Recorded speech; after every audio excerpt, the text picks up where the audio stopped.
सबको जय मसीह की।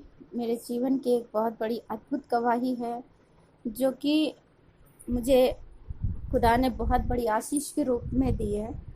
परमेश्वर का बहुत बहुत धन्यवाद हो और उसके साथ ही हमारे पास्टर साहब का भी बहुत बहुत धन्यवाद हो, जो खुदा के दास भी लगातार हमारे लिए इन सब बातों के लिए प्रेयर कर रहे थे।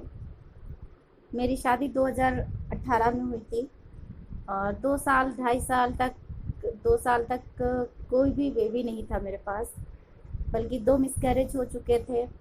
और मैं खुदा से बस एक ही प्रार्थना करती थी कि परमेश्वर, गर्भ का फल यहोवा तेरी ओर से होता है, क्योंकि खुदा तेरा वचन ताया हुआ है, क्योंकि तेरा वचन कहता है कि ये धरती आसमान टल जाएगी परंतु तेरा वचन एक बिंदु पूरा हुए बिना नहीं टलेगा।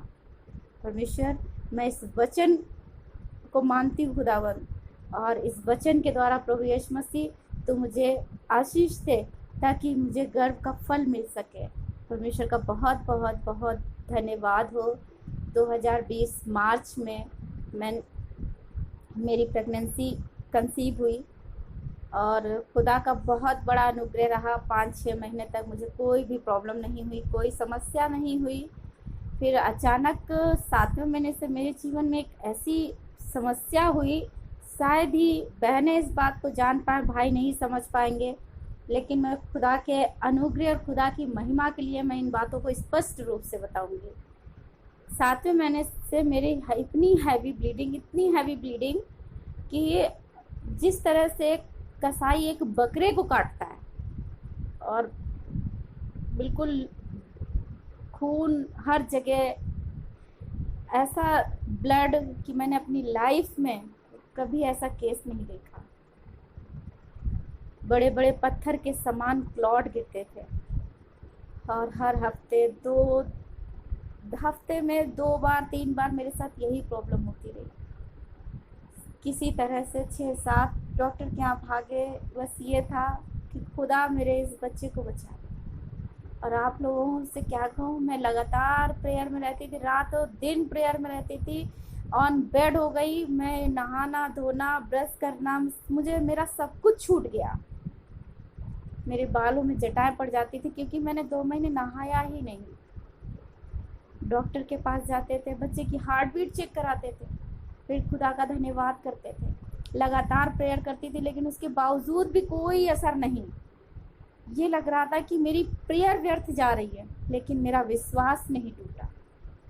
मेरे जीवन में बस एक ही चीज़ थी, वो था सिर्फ और सिर्फ विश्वास कि खुदा, परिस्थितियाँ कैसी भी हों पर मेरा ये बच्चा तो सुरक्षित रखेगा और मुझे एक बड़ी गवाही के साथ तो खड़ा करेगा।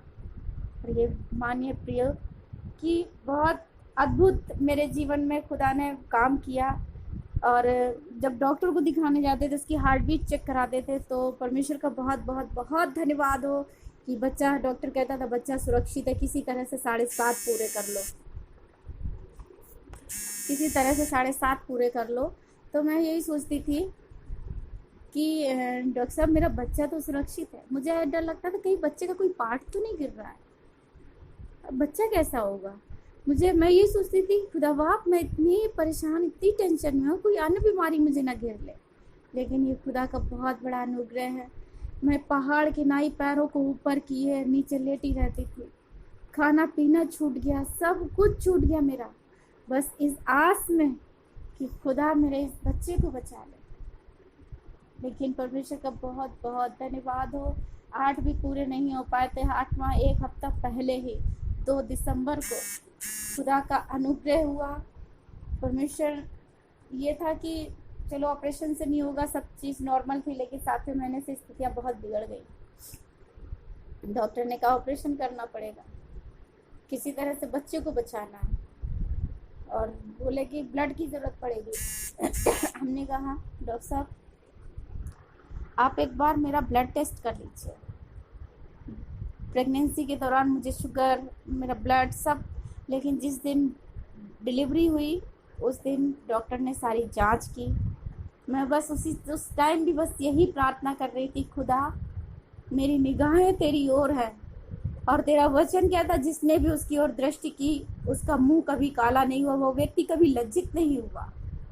तो ये परमेश्वर का बहुत बड़ा अनुग्रह है, जिसने मेरे जीवन में एक ऐसी अद्भुत गवाही के साथ मुझे खड़ा किया, और आज मुझे बेटी स्तुति के रूप में खुदा ने 2 दिसंबर को मुझे ये आशीष दी और एक बड़ी गवाही के साथ आप लोगों के सामने खड़ा किया।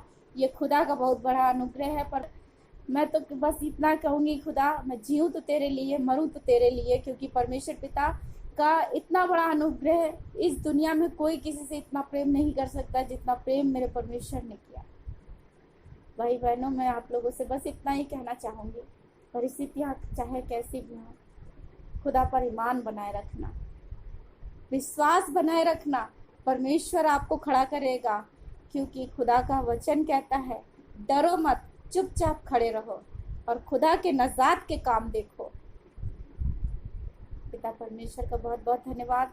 आप सब लोगों को बहुत बहुत धन्यवाद, क्योंकि बहुत से ऐसे लोग थे जो हमारे लिए लगातार प्रार्थना में लगे थे, खुदा के दास थे जो हमारे लिए लगातार प्रार्थना में लगे थे।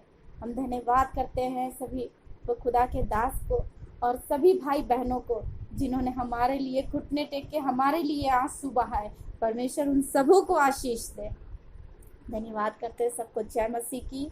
एक बार फिर से प्रभु सबको बहुत बहुत आशीष दे। धन्यवाद सबको। जय मसीह।